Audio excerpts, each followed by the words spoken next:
Hey, what's going on, everybody? It's the CD guy, Johnny Z here. Thank you so much for tuning back into the channel, and today I'm going to be sharing my thoughts on the Acdc concert live from Foxborough, Massachusetts at Gillette Stadium on May 4th, 2025. I was there, have some footage to show you guys as well. It was a great time. I'm going to be sharing my thoughts on the entire concert and the possibility this could be my last time seeing Acdc live. Not really sure what they're going to be doing in the future, but if this is the last time, what a great show to go out on. So let's take a road trip first to the stadium.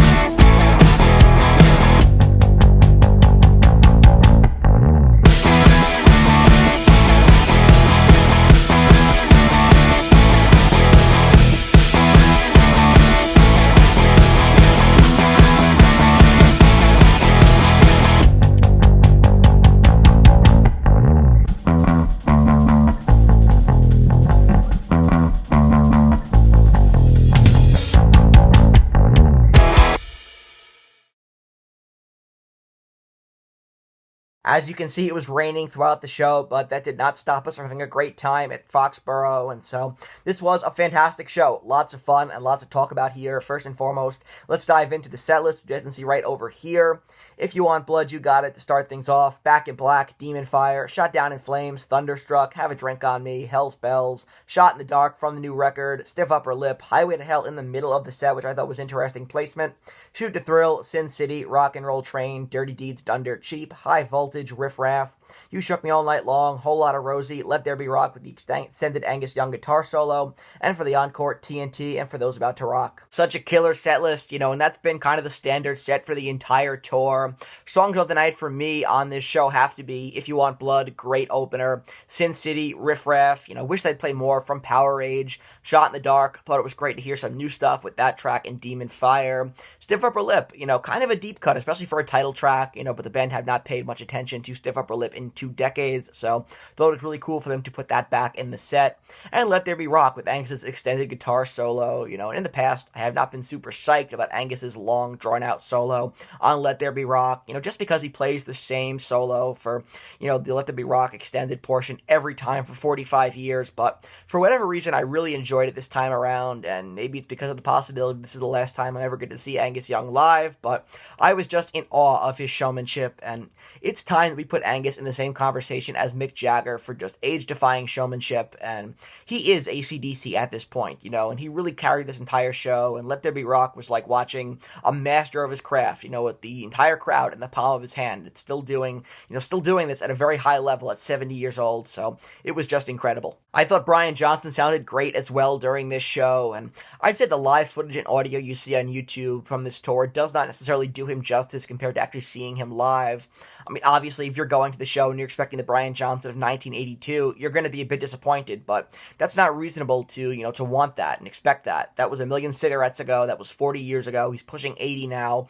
Brian just looks so happy to be back, fronting the band here, and he's giving the crowd everything he has at this point, and he's screaming and even hitting some high notes that I did not expect him to hit.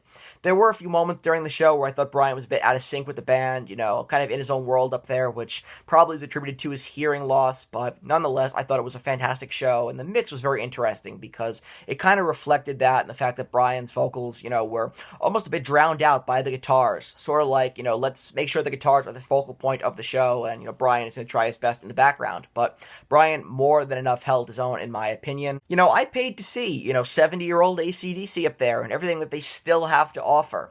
This was, in my opinion, one of the most true-to-form Acdc tours ever, in the sense that the main focus, no matter what's been going on, has always been honest, no frills, in-your-face rock and roll. And even now, there's no Malcolm, there's no Cliff, there's no Phil Rudd, but the band are still delivering at a high level and giving you what you paid for, which is a great rock and roll show, and that's really in spite of their age, which I think other bands could learn a thing or two from AC/DC. The band are playing dates sporadically with a 4-day break in between shows, and I thought it was a little odd they didn't play New York this time around, right? The New York market is huge, but it almost gives me hope that maybe they'll come back around and play New York at some point. But if this was it, if this was the last time ever seeing AC/DC live, I could not be happier. The band are going out there and they're not embarrassing themselves. They're not leaving as a shell of their former selves, but they're leaving everything on stage, and you have to respect it. And I'm so glad the last time I saw AC/DC was not live with Axl Rose, which, unbiasedly, it was probably a decent show, it was probably good, and Axl probably did a good job. But you have to understand, when I saw AC/DC with Axl Rose, that was my second time seeing them at the time.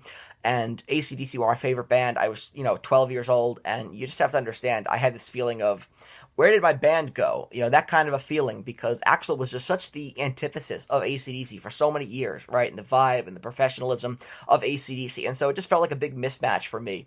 And so at the time, I was, very disillusioned with the whole thing. As a matter of fact, it caused me to kind of take a break from AC/DC for a while. And it really wasn't until I went back and re-listened to the Bon Scott era and then got caught up in the hype of the new record for PWR-UP that I kind of got drawn back into AC/DC. That kind of ruined it for me for a while there. But I'm sure if I were to look at it from an unbiased perspective, that was probably a fine show, and actor probably did a fine job. But as a big AC/DC fan and as a little kid when I saw it, for me, that was just pretty disappointing. But nonetheless, that's not my final time seeing AC/DC. Getting to see them one more time with Brian Johnson, and really this is triumphant for Brian Johnson after what happened on the Rocker Bus tour, having to step aside. Now to have this opportunity to, if this is it, to finish his career on his terms is really a great thing. And the band in general are going out on their terms, which I cannot be happier about. So this was a fantastic show, a great experience, definitely worth the trip to Massachusetts to see the band. And I'm still holding out hope one day maybe the band come back around local, but if not, and this was the last show, I could not be happier. So that wraps up this concert review here of Massachusetts live at Gillette Stadium, AC/DC on May 4th, 2025.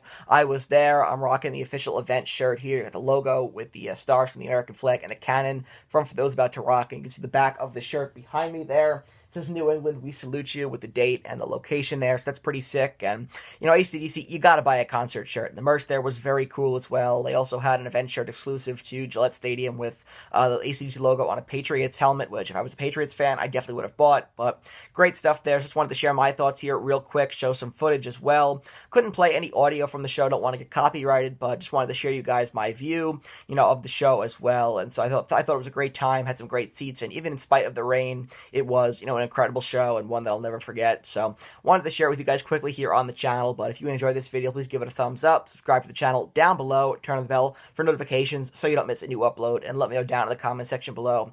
Have you seen AC/DC on this tour? Do you plan to see them on this tour? And if so, what are your thoughts on their performance so far? I want to hear from you. And until next time, it's the CD guy, Johnny Z, signing off. Take care, everybody.